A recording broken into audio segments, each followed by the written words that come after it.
आगे बढ़ते हुए अगली खबर छत्तीसगढ़ से है, जहां पर 18 जगहों पर एंटी करप्शन ब्यूरो ने रेड डाली है। छत्तीसगढ़ में डीएमएफ और आबकारी घोटाले में ये छापेमारी हुई है।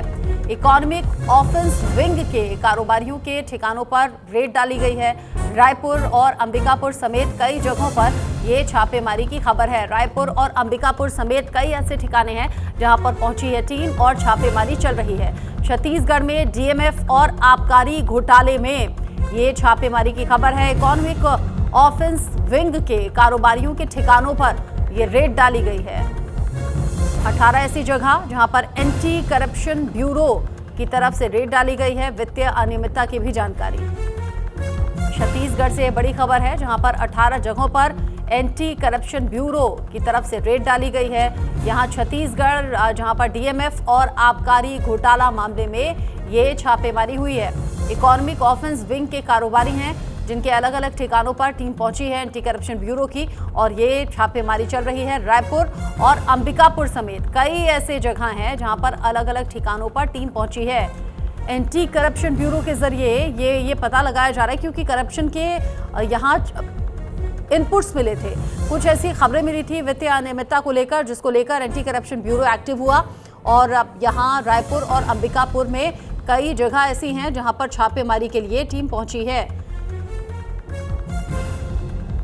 18 ऐसी जगह जहां पर एंटी करप्शन ब्यूरो ने रेड डाली है। 18 अलग अलग जगह, वहां से जो सबूत खंगाले जाएंगे, ढूंढे जाएंगे और जो डॉक्यूमेंट्स कब से मिले जाएंगे, उसके बाद हो सकता है आगे कुछ और लोगों की मुश्किलें भी इस घोटाले में बढ़ जाएं। छत्तीसगढ़ से स्टेट हेड मेरे साथ में जुड़ गए हैं संजय उपाध्याय, इस खबर को लेकर ज्यादा अपडेट के साथ। संजय, अब तक की रेड में क्या मिला? देखिए, अभी तो ये कार्रवाई चल रही है, तो लगातार ये छापेमारी कार्रवाई चल रही है। इसके पहले भी दोनों टीमें हैं। रचना जी, पहले जो इको हो रहा है ठीक करवा पाएंगे क्या? आवाज आ रही है आपकी, बोलिए। मेरी आवाज इको हो रही है, आप ठीक करवा पाएंगे? अच्छा ठीक है, मैं ठीक कराने की कोशिश करती हूँ, आप रहिए मेरे साथ में। संजय उपाध्याय बता रहे हैं कि ये बड़ी छापेमारी है। पीसीआर आवाज़ जो एको कर रही है उसको प्लीज़ ठीक कराइएगा। इकोनॉमिक ऑफेंस विंग के कारोबारियों के ठिकानों पर ये रेड डाली गई है। संजय, आपको आवाज़ ठीक से मिल रही है तो जवाब दीजिए, अब तक की छापेमारी में क्या मिला?